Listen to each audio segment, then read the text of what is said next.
over yani. Ayrıca Yasin uyum olsun. Canım hava olsun. Halifan değilse bir tür Kur'an koyun bir de dünyada Yasin uyum olsun canım hava olsun. Hem oğulları dile getirin. Yani buraya durmayın. Yolda ne vardı konuşan Allah'tan getirin emin. Allah'tan korkmasına, fırlat gelinin için Allah'tan ömrünü uzun etsin aramızda pekın hepince yanılıp duracağım sağ olun. Ayıbı da ayıbı ayıbı şöyle bir tane.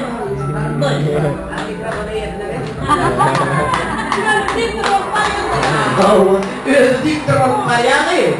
Hani böyle varsın Allah'a şan Hudaya şan şükür.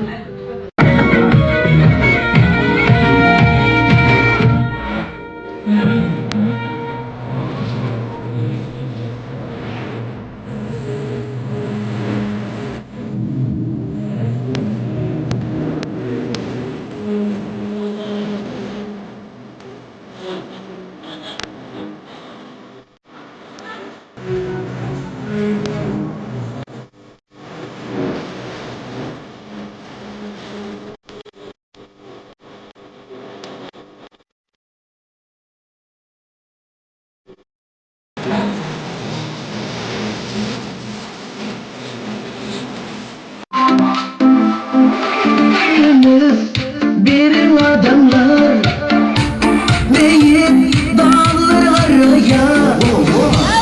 Ovun için mahallar bulup ağaç bulup araya Bir yaşım gibi var karamurluk etek var Oynadı aytır sözü yürüktür bular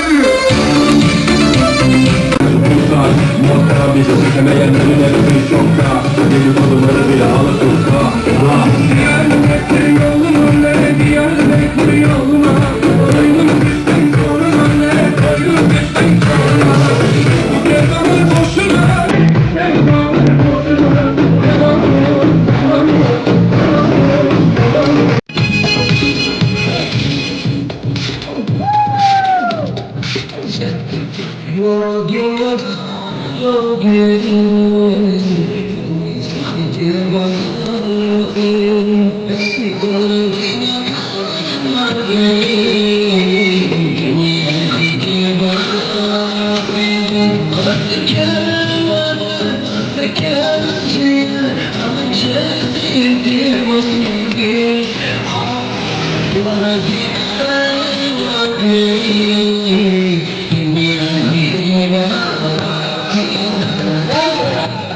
Boşver